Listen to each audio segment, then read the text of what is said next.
Imagine yourself walking down a dusty main street in a Wild West town. The sun is blazing overhead, hot enough to bake your boots right into the dirt road if you stood still too long. Wooden buildings creak under the weight of the afternoon heat, their signs hanging on rusted chains that clink whenever the wind dares to blow. You pass a blacksmith hammering away, the clanging echo mixing with the distant neigh of horses tied up outside the livery stable. But your eyes keep drifting toward one particular building, the one with a pair of swinging doors. A saloon. You've seen it in 100 movies, the heart of every Western.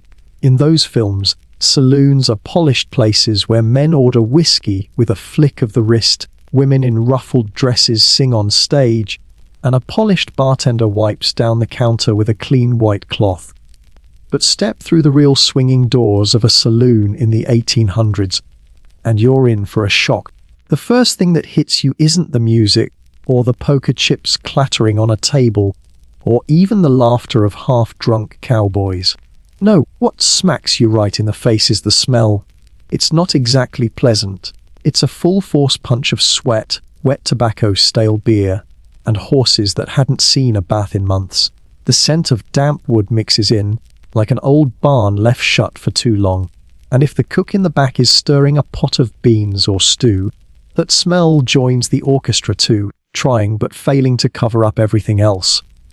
Some saloons threw sawdust on the floor to soak up spills and hide the stink, but it only added another layer, a musty, dusty smell like a damp haystack.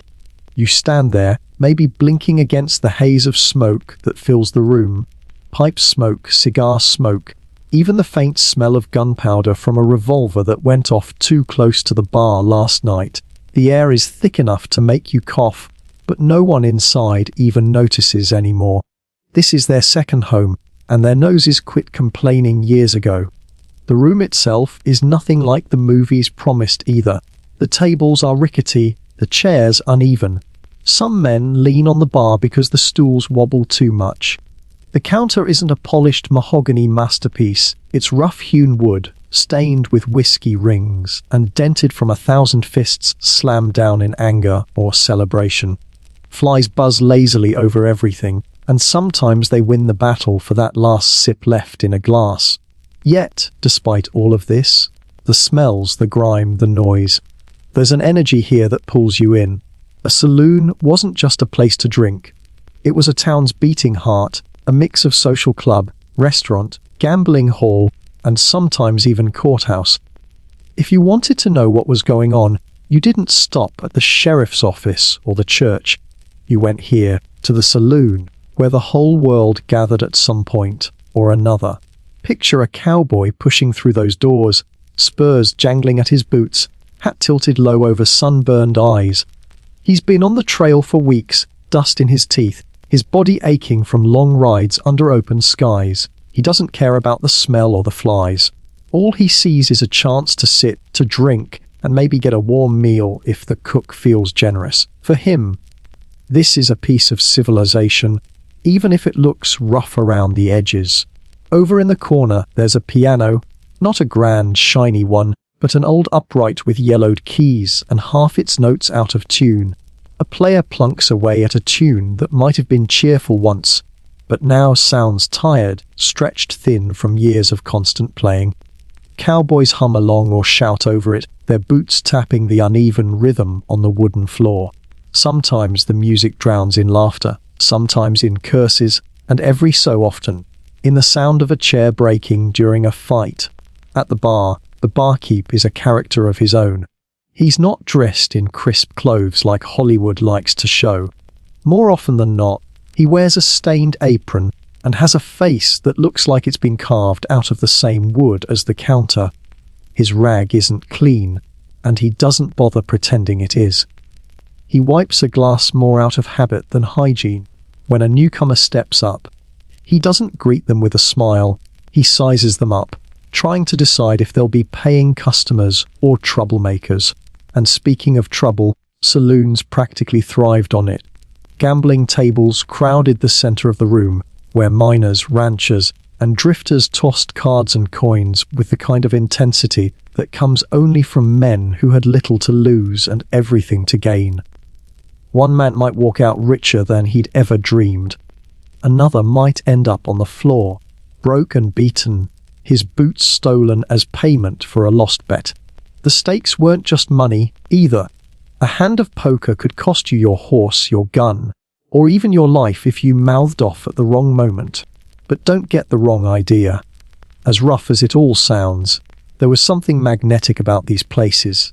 They were alive, buzzing with a mix of danger and camaraderie. Men who might have shot at each other on the trail could sit shoulder to shoulder here, at least for a little while. Travelers could trade stories. Deals were struck, friendships were made, romances sparked and sometimes broken.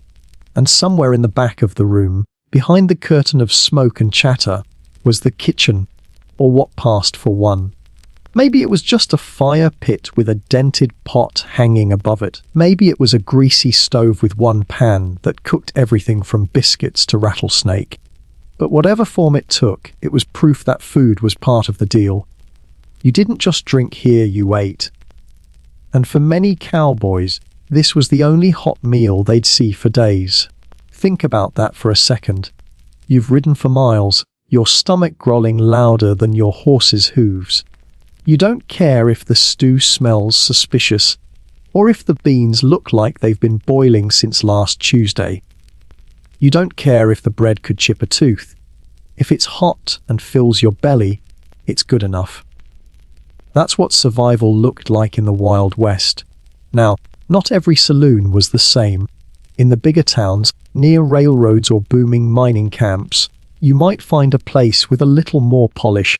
Maybe there was wallpaper peeling from the walls, or chandeliers that still held a few candles. Maybe the tables matched, and the whiskey came in bottles instead of barrels. But out in the smaller settlements, the saloon was little more than four walls, a bar, and a roof that leaked when it rained. It didn't matter. People still came. It's important to remember that the saloon was more than just a backdrop for shootouts in old westerns. It was a symbol. To the people living in those towns, it meant connection. It meant a chance to step out of the isolation of frontier life and into a place where voices overlapped, where news traveled faster than the telegraph, where you could sit in the company of others and forget, just for an hour, how hard the world outside really was. And so, as you stand there in the doorway, with the smoke curling around your face and the smell of beans drifting in from the back, you realize this isn't just a building, it's a story. Every chipped glass, every scar on the bar top, every creak of the floorboards tells you about the lives that passed through here. Some left richer, some left in coffins, but all left a mark. That's the power of a Wild West saloon. It wasn't pretty, it wasn't polished, but it was real. And for the men and women who lived through those days, that was enough. Step up closer to that saloon counter and you'll see something curious, something that might even make you smile. Among the whiskey bottles, the scattered glasses, and the half-scratched wooden bar, there's a spread of food laid out. A platter of cold cuts, maybe a hunk of cheese, a loaf of bread, a bowl of pickles glistening in their brine. If you'd just ridden 50 miles across dust and cactus, your stomach would growl loud enough to drown out the piano. And then, your eyes widen. There's a sign that says, "Free lunch." Now that sounds like a miracle, doesn't it? Free food in a place where you usually had to pay for everything down to the last coin in your pocket. It almost feels like a blessing dropped from heaven. But as you edge closer, you'll realize something important. That word, free, isn't exactly what it seems.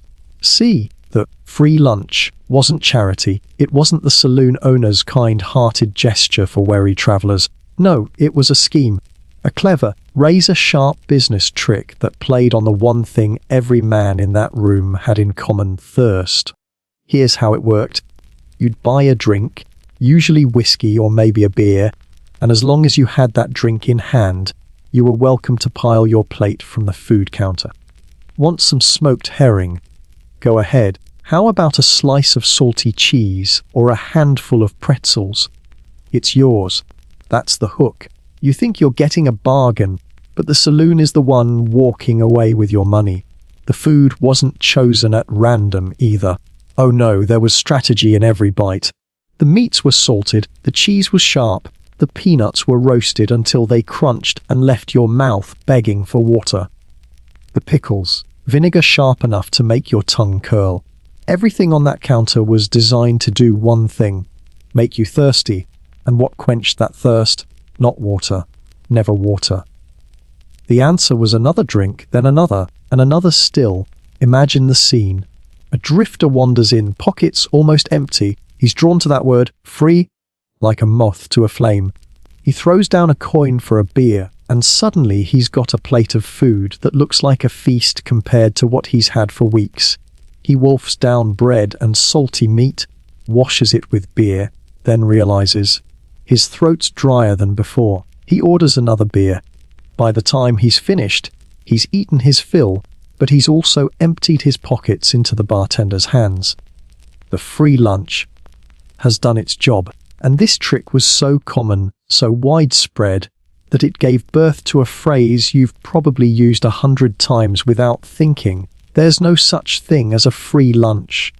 It didn't come from philosophers or economists.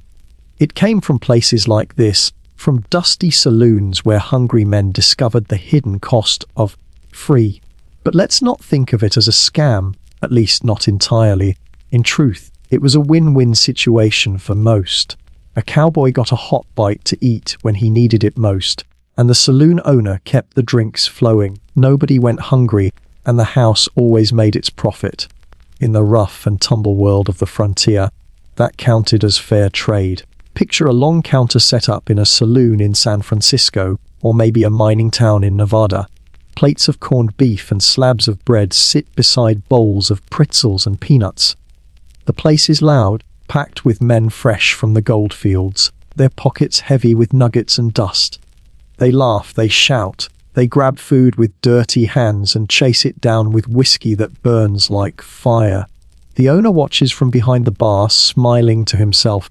Every bite of salty ham is another coin in his till. It wasn't just in small frontier towns either. By the mid-18s, free lunches were popping up in city saloons from New Orleans to New York. Imagine the crowded streets of St. Louis or Chicago, where businessmen in suits and bowler hats would duck into a saloon at midday for a quick drink. They'd leave with bellies full and wallets lighter, convinced they'd gamed the system, when in reality the system had gamed them. Sometimes the spread was downright impressive: roasts, sausages, fish, cheeses, pickles, and bread. Other times it was meager, maybe just a bowl of salty peanuts and some crackers. But no matter the menu, the goal was always the same: keep the drinks flowing.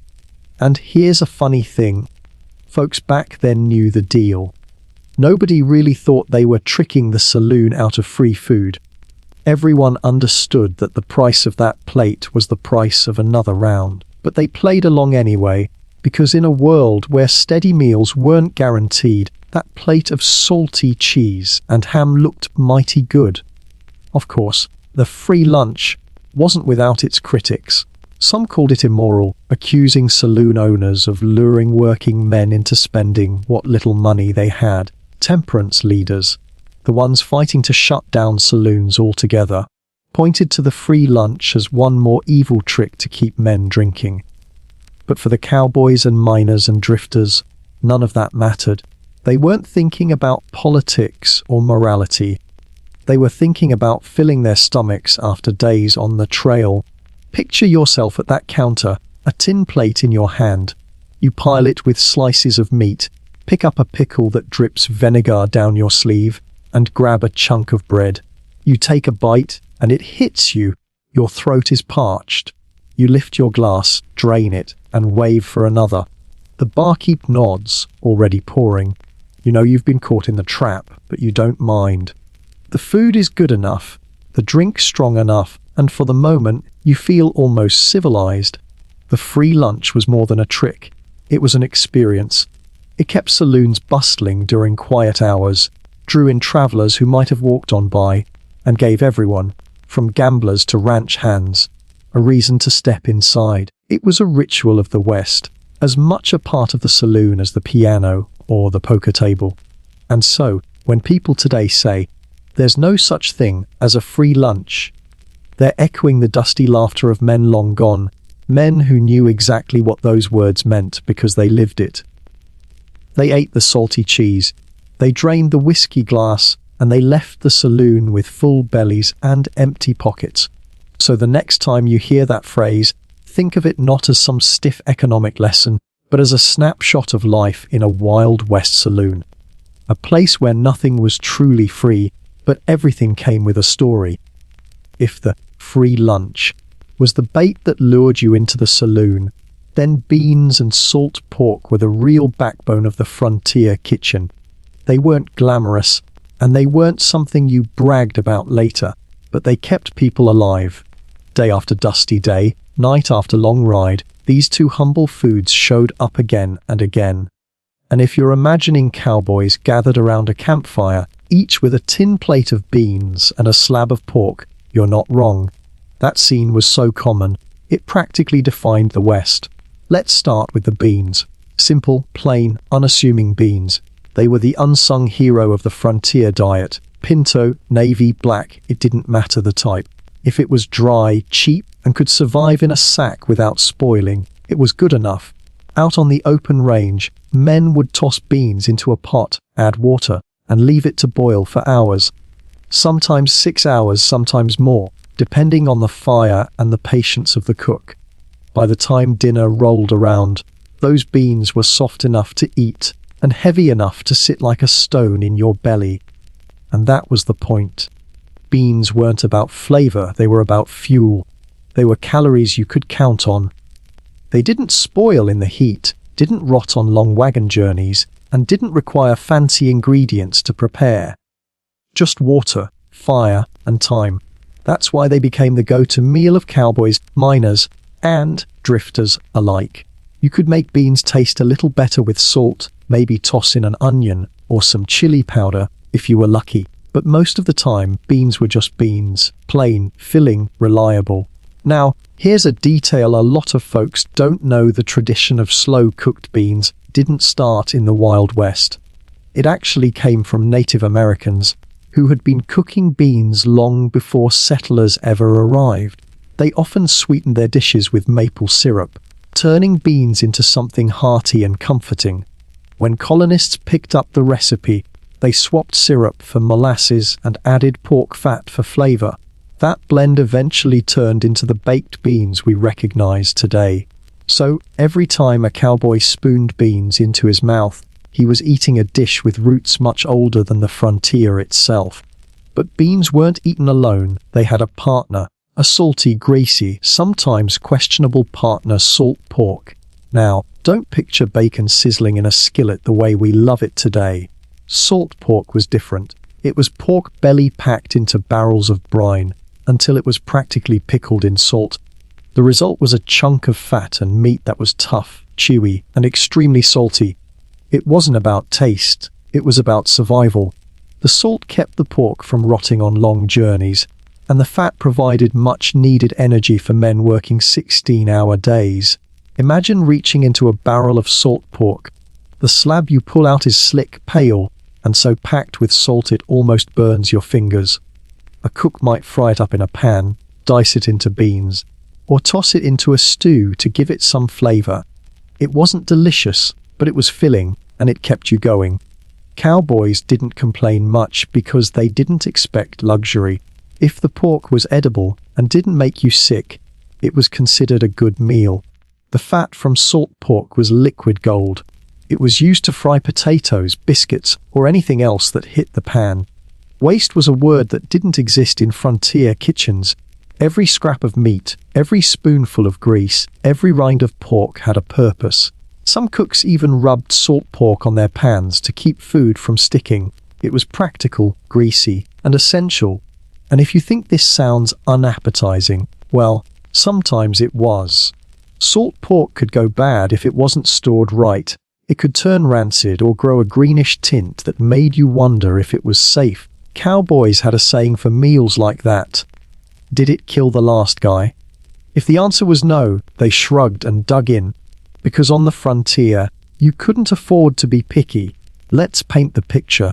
A cowboy has been on the trail all day, driving cattle under a blistering sun. His stomach feels hollow, his mouth dry.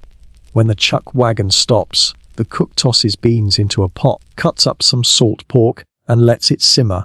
Hours later, the men gather with tin plates, their faces glowing in the firelight. The beans are mushy, the pork greasy, but no one complains. They eat in silence, maybe trading a joke or two, each bite heavy but comforting. For just a moment, the world feels steady. Now carry that same image into a saloon. Behind the counter, a cook has a pot of beans bubbling away, steam rising, the smell mixing with tobacco smoke and whiskey. A plate slides onto the counter. Beans and pork, maybe a biscuit if you're lucky. A miner digs in, eating fast, already thinking about the poker game, waiting at the next table. The food isn't fancy, but it's enough to keep him on his feet through another long night. The simplicity of beans and salt pork says everything about frontier life. Meals weren't designed for pleasure. They were designed for endurance. Every bite was about getting through another day, another mile, another shift in the mine. It wasn't about how good the food tasted, but about whether it could carry you forward. There's something oddly comforting about that. Even today, we chase flavors, diets, and fancy ingredients. But back then, men found a kind of contentment in the simplest bowl of beans, flavored with nothing more than salt and smoke.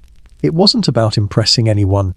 It was about survival, shared around a fire or at a crowded saloon table. And so, beans and salt pork became more than just food. They became a symbol of the West itself, tough, plain, and unpretentious. A reminder that out on the frontier, you didn't need luxury to endure. You just needed something hearty, something reliable, something that would stick to your ribs and get you through another day. If beans and salt pork were the steady heartbeat of frontier meals, then stew was the wild card, the gamble, the culinary lottery ticket where you never quite knew what you were going to get. Every saloon, no matter how run down, had a pot of something simmering in the back. That pot was both a blessing and a mystery, and more often than not, it was both at the same time. Picture it. A battered iron kettle hanging over a fire, steam curling upward in a lazy swirl, filling the air with a smell that was half inviting, half suspicious. Some nights, that pot was full of tender chunks of beef, bubbling in a rich broth thickened with potatoes and onions. On those nights, the saloon felt almost civilized. Men would lean back in their chairs, savoring spoonfuls of real meat, a rare luxury that reminded them of home. But then there were the other nights. The nights when the stew was grey, watery, and full of chewy bits you couldn't quite identify.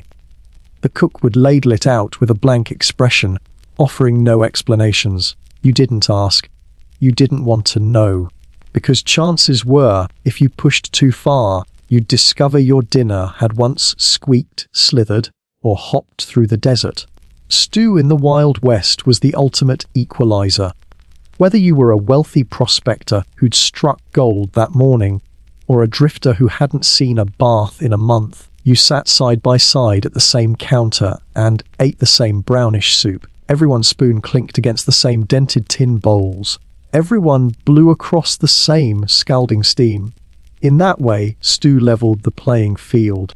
The base was always the same water, salt, maybe some beans or potatoes if they were on hand. After that, it was anybody's guess. Beef if you were lucky, venison if a hunter had been successful, rabbit or squirrel if times were lean, rattlesnake if you were desperate. There are stories of frontier stew pots that included skunk, badger, or whatever unfortunate critter had crossed the wrong cowboy at the wrong time. Some travelers swore they once chewed on boot leather softened in broth. Whether they were exaggerating or not, the truth is stew could and did contain just about anything.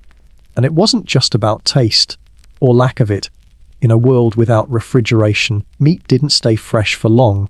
Cooks used stew as camouflage, boiling questionable cuts until they lost their smell, their texture, and sometimes even their identity. By the time a slab of tough beef or a stringy squirrel leg had simmered for hours, it all looked the same: brown, grey, uncertain. You could eat it without knowing, and that ignorance was its own kind of blessing. Food safety wasn't a phrase anyone in the 1800s would have recognized. Folks didn't talk about bacteria or E. coli or the danger zone of temperatures where germs multiply. If the stew made you sick, you chalked it up to bad luck or a rough stomach. Some cowboys joked that a true frontier motto was, "Did it kill the last guy? No. Then dig in." That wasn't entirely a joke. It was survival. But for all its flaws, stew was comfort food. It was hot. It was filling. It could be stretched endlessly. Just add more water, throw in another potato, keep the pot bubbling, and it might last for days. Some saloons never let the stew pot go empty, just topping it off morning after morning until it developed a kind of permanent flavor that was equal parts smoke, meat, and history. One old cowboy once said the stew in his favorite saloon tasted like it had been cooking since the Mexican-American War. He wasn't sure if that was a compliment. Vegetables, when they made it into the pot, rarely survived. Carrots boiled into soft orange smudges. Onions vanished completely. Potatoes hung on the longest, but even they surrendered eventually, dissolving into mush that thickened the broth. If you found something green floating in your bowl, it was either a miracle or a mistake. Either way, you ate it. And yet, there was something deeply satisfying about sitting down with a bowl of stew after a long day. Maybe it was the heat on your hands as you cradled the tin bowl. Maybe it was the way the broth filled your belly and warmed you from the inside out. Or maybe it was the simple truth that no matter what life threw at you, stew was there, waiting, simmering in the back of the saloon. Of course, not all stews were disasters. A talented cook could transform even the humblest ingredients into something memorable. Add a dash of chili powder, a sprinkle of black pepper, or a splash of whiskey into the pot, and suddenly the whole saloon smelled like heaven. On those nights, the cook became a hero, a magician who turned scraps into a feast. Men would talk about that stew for weeks, swearing it was the best meal they'd had in years. But even the best stew carried risk. Without refrigeration, meat spoiled fast, and spoiled meat could make you violently ill. Diarrhea, vomiting, fever. On the frontier, those symptoms weren't just unpleasant, they could be deadly. A bad bowl of stew might send a man to bed for days, and with medical care scarce, sometimes he never got back up. Still, most folks took the risk. Hunger was a stronger force than caution, and stew, no matter how questionable, was too tempting to pass up. So picture yourself back in that saloon. You're tired, dusty, your muscles sore from riding all day. You slap a coin on the bar, and the cook shuffles out with a steaming bowl. You don't ask what's in it. You don't care. You sit down, spoon in hand, and take your first bite. The broth is salty, the meat chewy, but it fills your stomach and quiets the gnawing hunger inside. For a moment, you forget the hard miles, the cold nights, the endless dust. You just eat. That was the gift of stew. It wasn't about taste or presentation. It was about survival, about finding a little bit of warmth and comfort in a world that offered so little of either.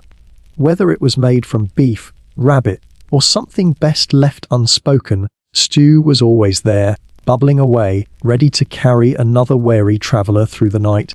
If beans and pork were the backbone, and stew was the gamble, then bread and coffee were the glue that held frontier meals together. And let's be honest, no cowboy, gambler, or drifter could have survived the Wild West without something to soak up the stew, or something strong enough to jolt them awake after another night of bad whiskey and worse sleep. But before we get to the coffee, the kind of brew that could peel the paint off a barn, we've got to talk about bread. Not the warm, golden loaves you find in bakeries today, the kind that makes your kitchen smell like heaven. No, bread in the Wild West came in two extremes. On the good days you got biscuits.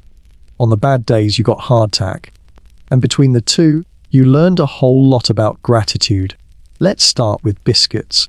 When done right, a fresh biscuit in a saloon or chuckwagon was a little miracle. golden brown, soft on the inside, flaky enough to fall apart in your hands. Cowboys swore that biting into a warm biscuit after a long day on the trail was like biting into a piece of home. The smell of baking biscuits drifting through a camp could stop conversations mid-sentence. Men would follow their noses straight to the fire, plates ready, hoping the cook hadn't burned them this time. Biscuits were usually baked in heavy cast iron pans set right over the coals. Sometimes cooks used buttermilk if they had it, sometimes lard, sometimes just plain water and flour. A good cook could coax flavor out of almost nothing, and a bad cook, well, let's just say a bad biscuit could double as a building material. Still, when they came out, right, biscuits were legendary. Cowboys told stories about cooks who could whip up a biscuit so fluffy it practically floated out of the pan. And those cooks, they were treated with respect, the kind usually reserved for sheriffs and gunfighters. Now, flip the coin. On the other end of the bread spectrum was hardtack. If biscuits were comfort food, hardtack was punishment. Picture a slab of flour and water baked until it could outlast the apocalypse. Hardtack was originally made for soldiers and sailors, folks who needed something portable, cheap, and impossible to spoil. And boy, did it fit the bill. Some pieces of hardtack were so tough they could break teeth. Others were so dry they had to be soaked for hours, sometimes in stew, sometimes in whiskey, before they were even chewable. There are stories of cowboys tapping their hardtack on the table and listening for the hollow ring it made, like knocking on wood. Some joked that if you threw a piece hard enough, you could kill a man with it. And the bugs, oh yes, hardtack had bugs. Weevils loved it, and sometimes you'd break one open and see tiny black dots wriggling inside. But on the frontier, that wasn't always a deal breaker. A hungry cowboy would shrug, soak the hardtack in coffee, and chew it anyway. Extra protein, he'd say with a grin. But here's the thing, whether you got biscuits or hardtack, bread mattered. It filled empty stomachs, stretched stew further, and gave men something to chew while they sat around the fire swapping lies and stories. Bread was comfort, even when it was closer to concrete. And now coffee. Cowboy coffee. Forget your fancy lattes, cappuccinos, or oat milk foam art. Coffee on the frontier was simple, brutal, and effective. The recipe went something like this. Take a kettle, fill it with water, hopefully not from the horse trough, toss in a fistful of grounds, and boil it until the liquid turned black and mean. Straining, optional. Measurements, non-existent. If it was thick, bitter, and hot enough to burn your tongue, it was ready. The first sip of cowboy coffee was like a punch in the chest. It jolted you awake, made your eyes water, and sometimes left grounds stuck in your teeth. But for tired men who'd been riding all day or drinking all night, it was liquid gold. It kept them awake on night watches, warmed them on cold desert mornings, and gave them the courage to face another plate of beans. Some cowboys swore the last sip at the bottom of the tin cup was the best part. It was less liquid and more sludge, a gritty, bitter paste of half-dissolved grounds. Drink it down, and you got both caffeine and fiber in one swallow. Others claimed the last sip was the devil's trick, a punishment for being too slow. Either way, no one left a drop behind. Coffee was too precious to waste. Now imagine a saloon on a frosty morning. A handful of men lean against the bar, their breath fogging in the cold air, hands wrapped around steaming tin mugs. The coffee is strong enough to make them wince, but they drink anyway. The barkeep keeps the pot boiling all day, topping it off with water whenever it runs low, until by nightfall it's so concentrated it could stand up and walk out on its own. Cowboys used to say that a good pot of coffee could last 3 days if you just kept adding water. By the third day, it didn't taste like coffee anymore. It tasted like regret. Still, coffee wasn't just about caffeine. It was ritual. It was comfort.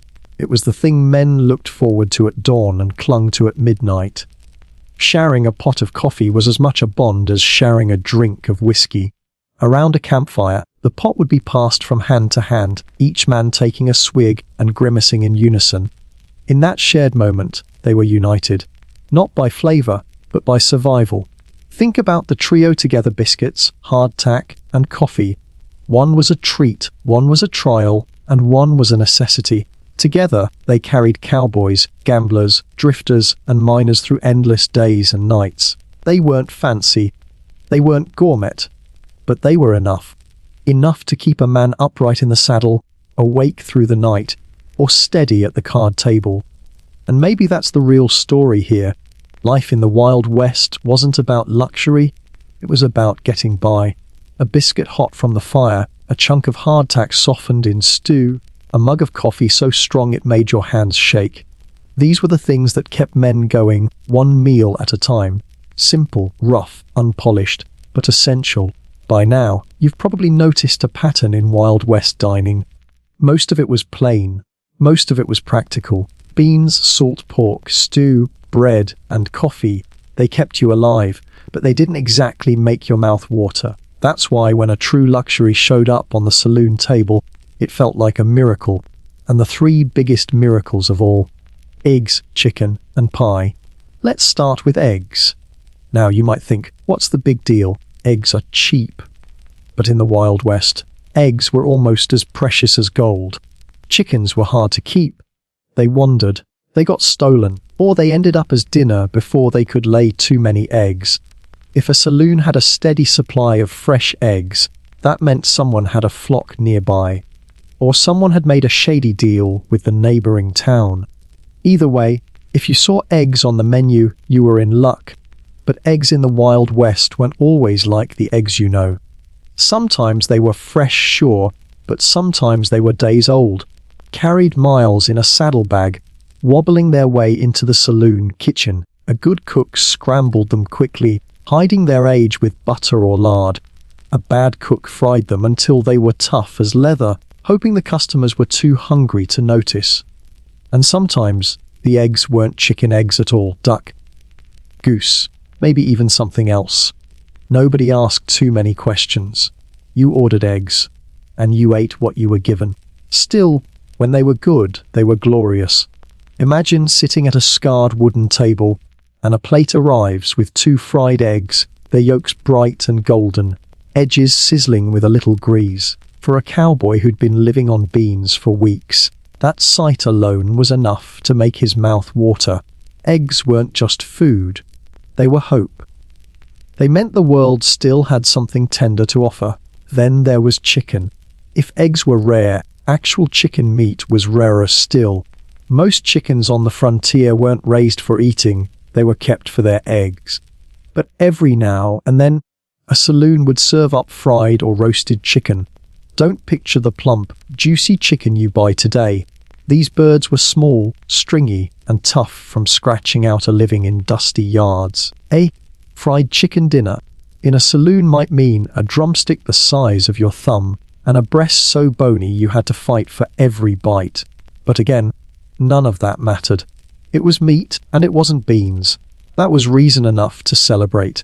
Cowboys chewed every last scrap, gnawed bones clean, and considered themselves lucky. Some saloons even roasted whole birds, scrawny though they were, basting them with lard and salt.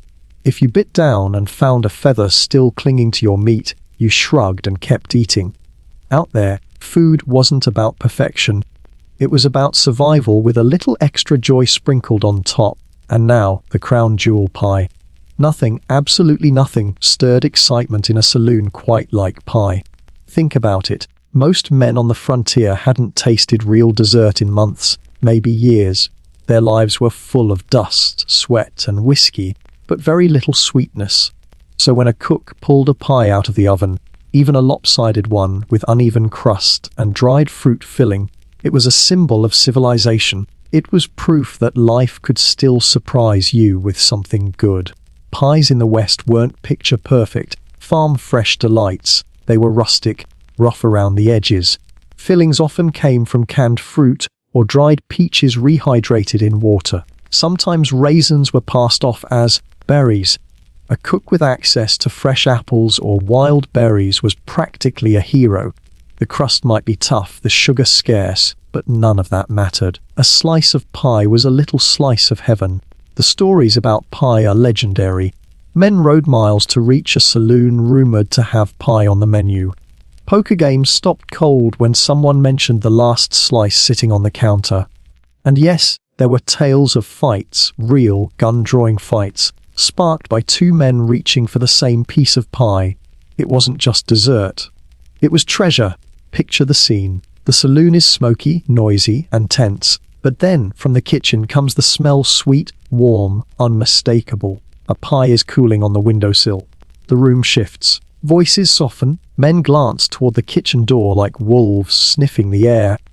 When the cook finally sets that pie on the counter, steam rising, crust golden, the whole saloon seems to pause. For a brief moment, in a land defined by struggle, there is awe.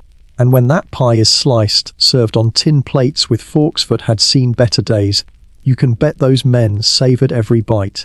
The sugar, the fruit, the flaky crust. It wasn't just food.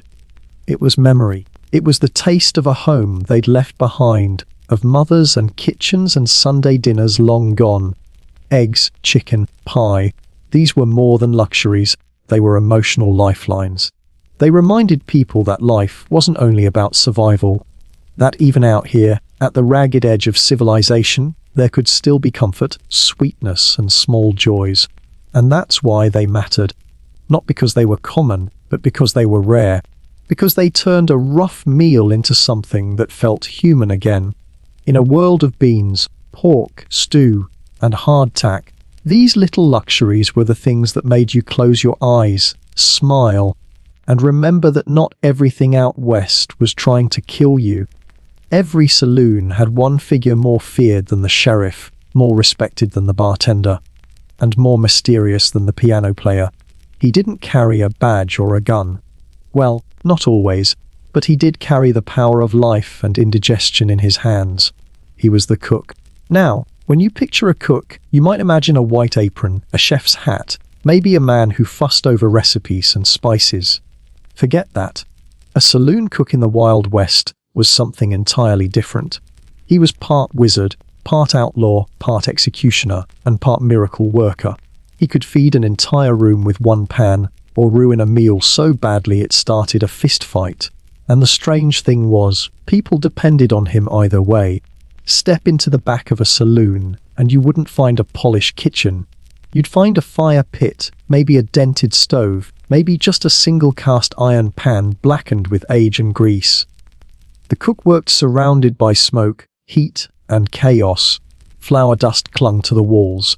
Grease spattered everything within reach. Knives weren't neatly arranged in a row. They were jammed into cracks in the table or stuck into the wall for easy grabbing. Pots bubbled with whatever was on hand, sometimes fragrant, sometimes alarming. And the man in charge, he usually looked as rough as his surroundings. Some were ex-miners, some ex-soldiers, some ex-convicts. Very few had ever studied cooking. They learned through trial and error, or more accurately, through trial and survival. If people didn't spit out their food or keel over, it was good enough. If the meal actually tasted good, well, that was a small miracle. But here's the thing, cooks mattered. A good cook could make a saloon famous. Men would ride miles just to eat his biscuits or his stew. A bad cook could make a saloon notorious for the wrong reasons. And either way, you didn't insult him. Ever. Because the cook held more power than anyone realized. Think about it.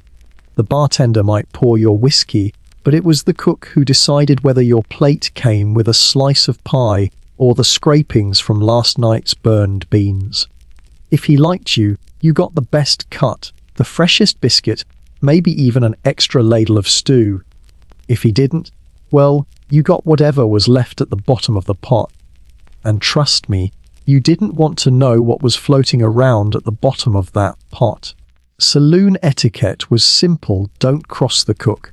You didn't mock his food. You didn't complain about the portions. And you sure didn't question the mystery meat. Men who did often found themselves eating outside or wearing their dinner on their shirt. Because in addition to cooking, many saloon cooks doubled as bouncers. A man with a ladle in one hand and a cleaver in the other was not someone you wanted to argue with. There are stories of cooks clearing entire rooms by slamming a pan on the counter or brandishing a meat cleaver like a sword. Some of them were scarier than the toughest gunslinger, because you never quite knew if the wild look in their eye came from whiskey, smoke inhalation, or years of wrestling with rancid pork. And yet, for all their roughness, cooks were the unsung heroes of the saloon. They worked long hours in unbearable heat, turning scraps into meals, stretching ingredients to feed crowds, and somehow keeping men alive on diets that should have killed them years earlier. They weren't artists, they were survivalists. And they carried the respect of everyone who understood how hard their job was. Imagine a good day. The beans are cooked just right, soft but not mushy. The biscuits rise high and golden. The stew smells rich instead of suspicious. Cowboys lean back in their chairs, smiling, full, their bellies warm. They nod to the cook as he wipes his brow with a rag that's seen better days. In that moment, he's a hero, a king. Now imagine a bad day. The beans are scorched black on the bottom, the stew has an oil slick floating on top, the biscuits are hard as rocks, and the meat smells like it might still be alive. Cowboys grumble, miners mutter, and gamblers shove their bowls away in disgust. The cook emerges, scowling, daring anyone to complain. Nobody does. They eat in silence, stomachs twisting, and wash it all down with whiskey. The cook smirks, because even on his worst day, they still need him. Some cooks had reputations that lived longer than they did. A man might be remembered for a gunfight or a poker win, but a cook was remembered for biscuits that made men weep, or for stew so bad it was whispered about in nearby towns. Food was more than survival. It was gossip, reputation, legend, and the cook was at the center of it all. What's strange is that in the Wild West, the cook was both loved and hated. Loved when he delivered something edible, hated when he didn't, but always respected. Because in a land where every day was a fight for survival, the man who put food in your bowl was someone you never underestimated. So next time you think about the saloon, don't just picture the bartender, the gambler, or the gunslinger. Picture the cook, standing in the smoky back room, ladle in hand, grease on his apron, scowl on his face. He wasn't glamorous, but he was essential. And in his greasy, chaotic, half-broken kitchen, the fate of hungry cowboys and wary travelers was decided one plate at a time. When most of us think about the Wild West, we don't picture grey stew, chewy pork, or biscuits hard enough to chip a tooth. We picture Hollywood. John Wayne striding through a polished saloon, Clint Eastwood squinting over a glass of whiskey, wide camera shots of big steaks sizzling, frothy beer poured into tall glasses, a room alive with glamour and grit in equal measure. But the truth, reality was nothing like that.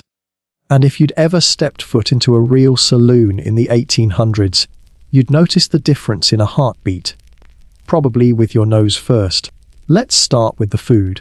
In the movies, saloons often serve thick slabs of prime rib, golden steaks cooked just the way the cowboy likes it, even oysters on ice. You'll see tables lined with fried chicken, fresh bread, maybe even fancy desserts stacked high. The barkeep pours chilled beer into shiny glasses, while waitresses deliver plates of food that would look right at home in a modern steakhouse. It all looks hearty, filling, and, let's admit it, pretty delicious. But the real saloon menu: beans, salt pork, stew, maybe bread if the cook hadn't burned it, coffee that could wake the dead, and whiskey that could kill the living. No prime rib.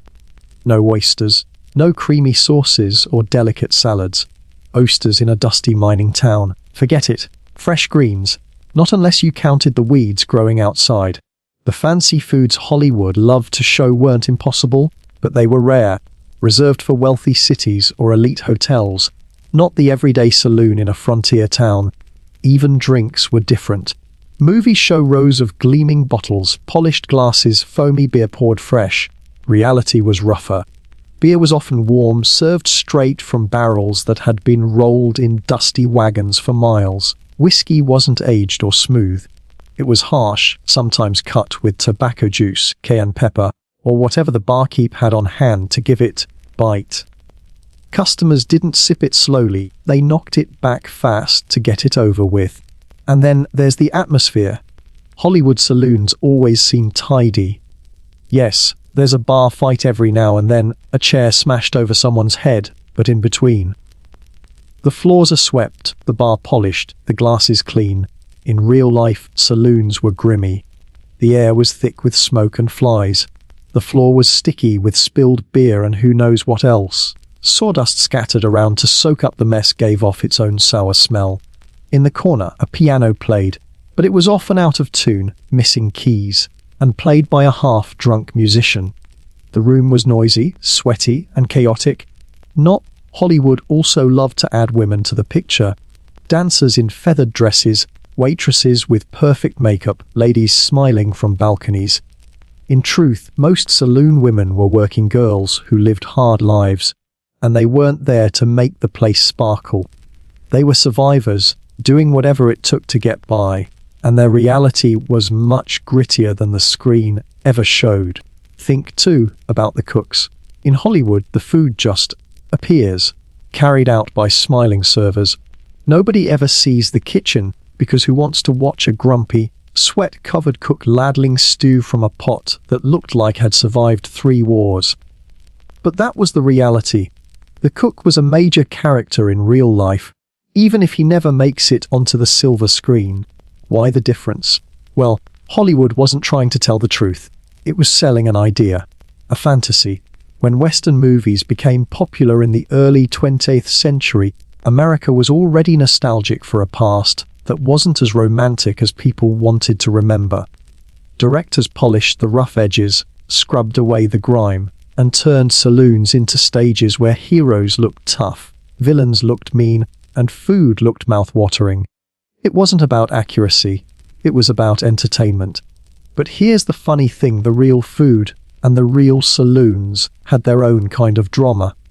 There's something raw and gripping about a room full of tired men, eating grey stew without asking what's in it. There's something human about scraping the bottom of a bean pot after a 10-hour ride, or gnawing on salt pork because it was all you had. It may not have looked glamorous, but it was authentic, and sometimes authenticity tells the better story. Picture this. In a movie, a cowboy walks in, orders a steak, and gets it sizzling hot, served with a side of potatoes and a tall beer. He chews, nods, and looks like he could conquer the world. In real life, the same cowboy walked in, slapped down a coin, and got a tin plate of beans, maybe some bread, and a mug of whiskey that burned on the way down. Did he look like a hero? Maybe not. But he looked like a man surviving another day. And maybe that's even more impressive. So the next time you watch an old western and see a fancy feast laid out on a table, remember that's Hollywood talking, not history.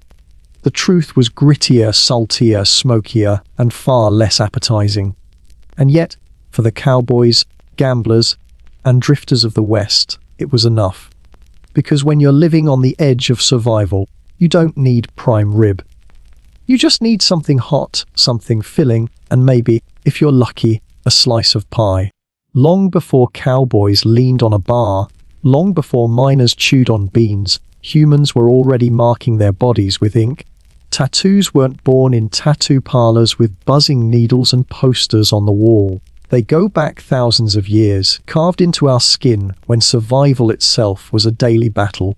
And if you think tattoos are just about style or rebellion, well, history is about to prove otherwise. The oldest evidence comes from a man who never asked to be famous. In 1991, hikers stumbled upon a frozen body high in the Alps, wedged between Austria and Italy. He became known as Udzai the Iceman, and he'd been lying there for over 5,000 years.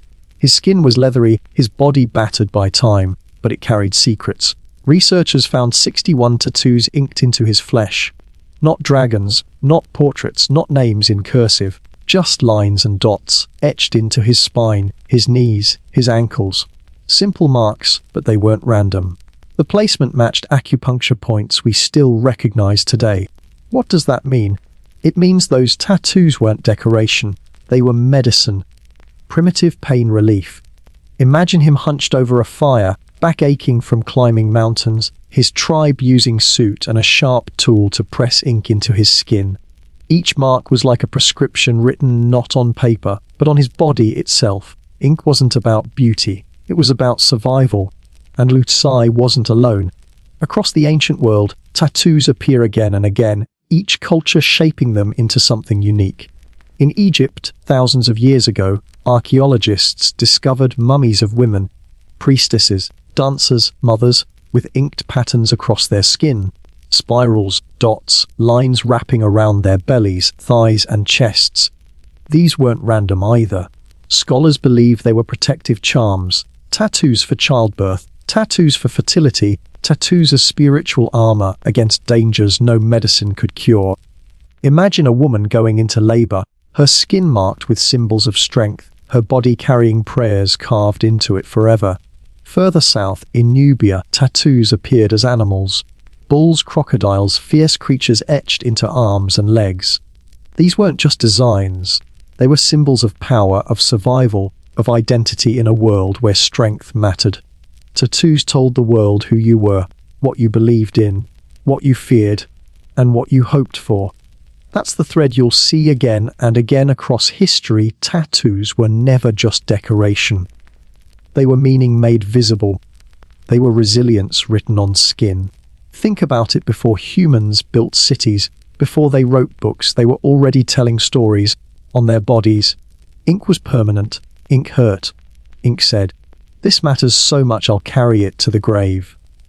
And that's why tattoos weren't taken lightly. They were sacred, practical, protective, painful, and deeply personal. Imagine standing in an ancient village, firelight flickering on the walls of mud huts. A man sits cross-legged while another carefully taps pigment into his skin. Around them, people watch in silence, because this isn't entertainment, it's ritual. Each tap is a declaration, each dot or line a connection to the spirit world, to ancestors, to survival itself. The smell of soot, the sound of bone tools tapping flesh, the sight of blood mixing with ink, it all felt bigger than one person. Tattoos weren't fashion, they were ceremony. What's striking is how many cultures, separated by oceans and continents, came to the same conclusion: the body is a canvas, and ink is a way to protect, to honor, to transform. Tattoos show up in Japan, in India, in the Pacific Islands, in the frozen north, in the deserts of Africa. Everywhere humans went, ink followed. Different designs, different tools, but the same instinct to carry meaning in the skin. And maybe that's why tattoos still feel powerful today. They connect us to something primal, something older than language. A tattoo says, "This is me, and I want you to know it." Forever. So before we talk about Polynesian chiefs or Roman slaves or Japanese outlaws, pause and think about that Iceman. Alone on a mountain, his body aching, his skin carrying black marks that eased his pain. Think about those Egyptian women, their bellies wrapped in protective patterns before childbirth. Think about Nubian warriors with animals inked on their arms, a badge of their identity and strength. Tattoos began as survival, as medicine, as magic. They weren't about beauty, they were about power. And that, more than anything, is why they've endured for thousands of years. Because even as the world changed, the idea of marking our bodies with meaning never went away. If tattoos in Europe and the ancient world were sometimes about survival or stigma, in Polynesia they were something much greater: identity, power, and sacred duty. To the people of the Pacific, tattoos weren't an accessory. They weren't decoration. They were life itself, etched into skin with bone tools and soot, every line carrying history, family, and spirit. The very word tattoo comes from the Polynesian word tatau, meaning to strike. And that's exactly how it was done. No buzzing needles, no modern machines, just sharpened bone or tortoiseshell combs dipped in dark pigment, tapped rhythmically into the skin with sticks. Tap, tap, tap. The sound echoed across villages like a drumbeat, each strike painful, each strike permanent, each strike sacred. It wasn't just ink, it was ceremony. In Samoa, the tradition of the P, the full male tattoo, was a rite of passage. Beginning at the waist and stretching down to the knees, it covered the body in bold, black geometric patterns. Receiving the pia was no casual decision. It was grueling, often taking weeks to complete. The pain was immense, the risk of infection high. But the reward was honor. A man with a completed pier was respected, admired, considered strong enough to endure both physical suffering and spiritual transformation. To refuse the tattoo, or to quit before it was finished, brought shame not just to the man, but to his entire family. For women, tattoos were equally meaningful, though often placed on different parts of the body, around the hands, thighs, or lips. These designs weren't just about beauty, they symbolized maturity, responsibility, and belonging. A woman's tattoos could speak of her role in the community, her lineage, her spiritual strength. In Polynesia, to live without tattoos was to live incomplete, like walking around with an unfinished story. And then there were the Maori of New Zealand, whose facial tattoos, te moko, remain some of the most striking examples of tattoo art in history. These weren't random patterns. A Maori's te moko was a living sume carved into their skin. The swirls and lines told of ancestry, whakapapa, rank, achievements, and social standing. Looking at a man's face was like reading his biography. You didn't need introductions. The ink spoke for him. The process was brutal. Instead of puncturing the skin, the Maori used chisels to carve grooves into the flesh, then rubbed pigment into the wounds. The result was more than a tattoo. It was a scar, raised and permanent, carrying ink within its ridges. Every groove told a story. Every scar was a mark of identity. To wear te moko was to declare, "This is who I am. This is my place in the world. This is my manner, my authority, my power." But tattoos in Polynesia weren't just personal, they were communal. The ceremony of tattooing was witnessed by family, neighbors, sometimes the entire village. People sang, prayed, and chanted while the ink was struck into the skin. The pain wasn't suffered alone. It was shared, honored, celebrated. Tattoos tied individuals not only to their lineage, but to their entire culture. Of course, not everyone understood that. When European explorers arrived, men like Captain James Cook, they were fascinated by the bold, beautiful tattoos they saw on Polynesian bodies. Sailors, eager to bring home proof of their travels, often got tattoos themselves, spreading the practice back to Europe. But missionaries, armed with scissors and shame, tried to stamp it out. They saw tattoos as pagan, unchristian, and savage. In many islands, they outlawed the practice, punishing those who carried on the tradition. For a time, tattoos went underground. The te moko of the Maori, the pia of Samoa, the tattoo of Tahiti, they were silenced, hidden, suppressed. But ink is resilient. It endures. And in the late 20th century, a resurgence began. Across Polynesia, people reclaimed the heritage, reviving ancient designs, resurrecting old tools, and teaching new generations the sacred art of their ancestors.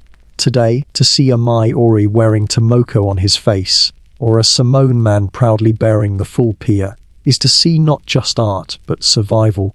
These tattoos are a declaration that despite centuries of colonization and suppression, their culture lives on. They're not fashion statements. They're living proof of resilience, pride, and belonging. Imagine standing in a village in Samoa 200 years ago. The air is thick with song and smoke. A young man kneels, trembling, as the tattooist strikes the bone comb into his skin. Blood mingles with ink, running down his legs. He grits his teeth, refusing to cry out, because his family is watching, his ancestors are watching, the whole village is watching. Hours turn into days, days into weeks. When at last the pea is finished, he stands taller. He has crossed the threshold into manhood. His body is a map, his skin a story, his life forever changed. Now imagine a Maori chief, his face carved with intricate lines. Strangers approach, and without speaking, they know who he is. His te moko tells them of his lineage, his victories, his manner. His face is his identity. To erase it would be to erase his very self. That's how powerful tattoos were in Polynesia. They weren't just skin deep. They were soul deep. And that's why, even after centuries of suppression, ink endures. The sound of tattoo, that rhythmic tap, tap, tap, still echoes across the islands, not just as art, but as a declaration of survival. A statement that says, we are still here, our stories are still written on our skin, Not every culture saw tattoos as honor. In some places, ink wasn't a symbol of pride. It was a brand of shame. It marked you as someone owned, punished, outcast, or criminal. And yet, in one of history's most fascinating twists, many of those marks of humiliation would later be reclaimed, worn proudly as symbols of defiance. Tattoos, once forced onto skin, became badges of rebellion. Let's start in ancient Greece. When we think of Greeks, we picture marble statues, perfect bodies, clean skin gleaming in the sun. But hidden beneath the poetry and philosophy, tattoos carried a far harsher meaning. The Greek word stigma, yes, the same root as our modern word, stigma, meant mark. And it wasn't a compliment. It meant you'd been branded, scarred, or inked as punishment. Slaves who tried to run away were tattooed with messages like, "Stop me, I'm a runaway." Prisoners of war were sometimes inked to show their defeated status. Criminals were marked permanently so they could never hide their past. Imagine the humiliation walking through a marketplace, your crime written across your forehead for all to see. Tattoos weren't identity, they were labels. And they weren't chosen, they were forced. The Romans took it further. Soldiers sometimes received tattoos as a mark of loyalty, almost like a dog tag. But for criminals, slaves, and gladiators, tattoos were scars of ownership. A captured enemy might be branded on the arm. A criminal might carry a mark for life. A gladiator might step into the arena not only with scars from battle, but with ink that reminded everyone he wasn't free. And yet, even in Rome, tattoos weren't always what they seemed. Early Christians, persecuted by the empire, were sometimes branded with tattoos as a way of humiliation. But centuries later, Christian pilgrims turned the practice upside down. They traveled to Jerusalem and came back with small crosses tattooed on their wrists. What had once been a scar of shame became a permanent passport of faith, a mark of devotion. Ink that had been used to oppress became a symbol of pride. Half a world away, in Japan, tattoos carried a similar duality. In the Edo period, criminals were marked with ink that branded them forever. A thief might be tattooed on the arm or forehead, the mark announcing his crime to everyone he met. No disguise, no escape. The tattoo followed him for life. Society saw him as tainted, untrustworthy, less than human. But then something unexpected happened. Outcasts, laborers, and eventually the Yakuza, Japan's organized underworld, began to reclaim tattooing. They turned punishment into art. What had once been a mark of shame became elaborate, full-body masterpieces known as irazumi. Dragons, koi fish, tigers, samurai warriors, entire mythological scenes stretched across the skin from shoulders to ankles. These tattoos took hundreds of hours, immense pain, and enormous cost. To wear one was not a mark of humiliation, but of loyalty, resilience, and identity. Picture a man in 19th century Japan. He works long hours by day, laboring in fire or water, his body hidden under plain clothes. But at night, he disrobes, revealing a living canvas, waves crashing over his back, a dragon coiled across his chest, a koi swimming down his arm. The tattoos cover the old scars, the forced marks, the labels of shame. They declare, "I am more than what you branded me. I am my own story now." And it wasn't just Japan. Across the world, in prisons from Russia to America, tattoos became a language of the outcast. When society stripped men and women of their names, uniforms reducing them to numbers, they wrote their stories back onto their skin. A teardrop beneath the eye might mean you'd taken a life, or lost someone close. A spider web on the elbow marked long years served. Stars across the shoulders in Russian prisons declared rank, power, authority. Prison tattoos weren't done in shops or parlors. They were carved with needles smuggled in, inked with soot, melted plastic, or anything that left a mark. They were painful, dangerous, often infected. But they were worth it, because they gave prisoners back a piece of identity. When the system tried to erase who they were, tattoos shouted it out again, loud and permanent. Think about that for a moment. The same act that once branded slaves and criminals in Greece and Rome, the same act that humiliated thieves in Japan, became the one thing that allowed prisoners and outcasts to hold onto themselves. Tattoos flipped from punishment to pride, from ownership to rebellion. And isn't that the strange magic of tattoos? They don't care if society says they're shameful. Ink on skin can always be reclaimed. A mark of humiliation can be transformed into a mark of strength. What matters isn't what the world sees, but what the wearer believes. So, in Greece and Rome, tattoos might have shouted, "You are owned. You are a slave. You are lesser."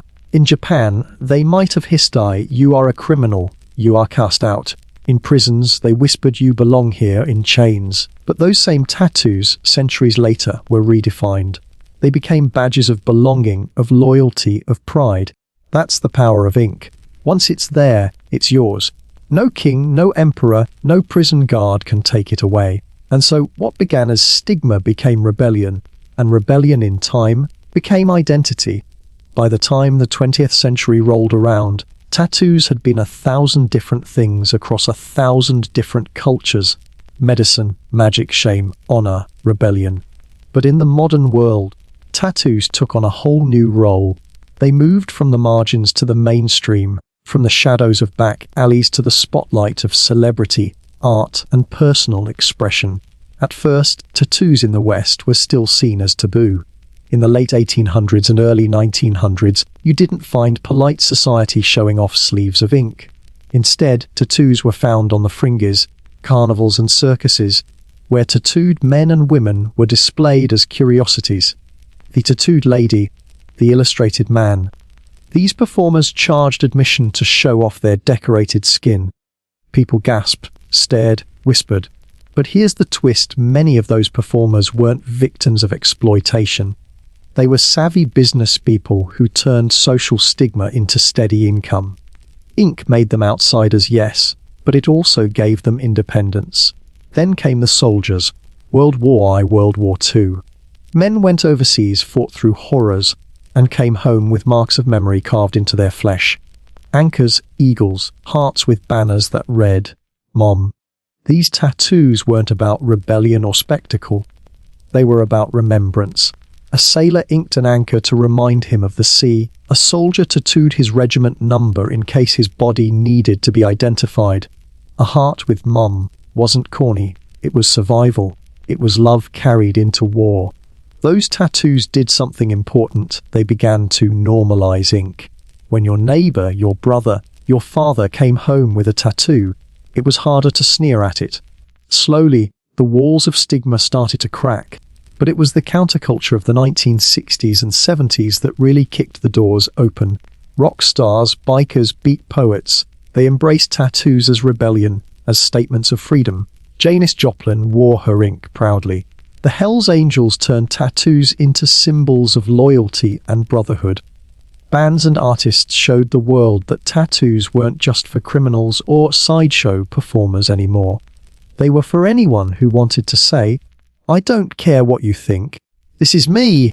The 1980s and 90s brought the next shift: artistry.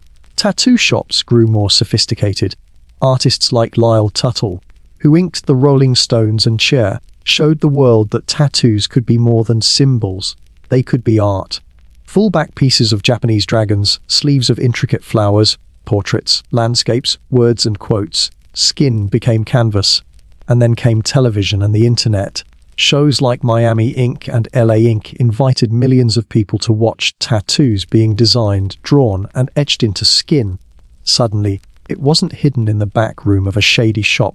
It was on primetime TV. Social media took it further. Instagram and TikTok turned tattoo artists into global celebrities, their designs reaching millions with the swipe of a screen. What had once been taboo was now trending.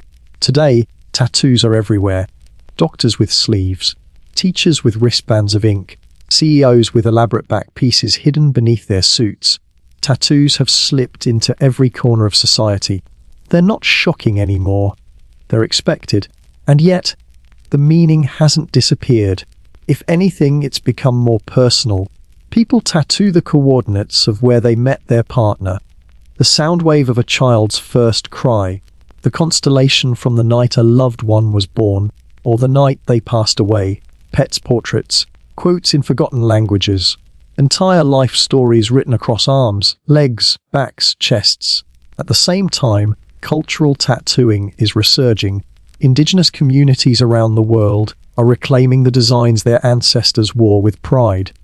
In the Arctic, Inuit women revive traditional chin tattoos, once suppressed by missionaries. In New Zealand, Maori proudly wear timoko again. Across Polynesia, the sound of tattoo echoes in villages once more. Tattoos, once outlawed, are now honoured as cultural survival, and technology has joined the story too. Artists use machines that can create hyper-detailed designs, sometimes aided by AI. Labs experiment with smart tattoos. Ink embedded with sensors that can monitor health, change colour with temperature, or even glow. Imagine a future where your tattoo isn't just a memory, but a medical tool or a light in the dark. Tattoos, as ancient as the Iceman, may yet become futuristic. But no matter how modern they become, the heart of tattooing hasn't changed. It's still about meaning. It's still about declaring something so important that you're willing to etch it into your skin forever. It's still about identity, rebellion, memory, survival, and beauty, all rolled into one.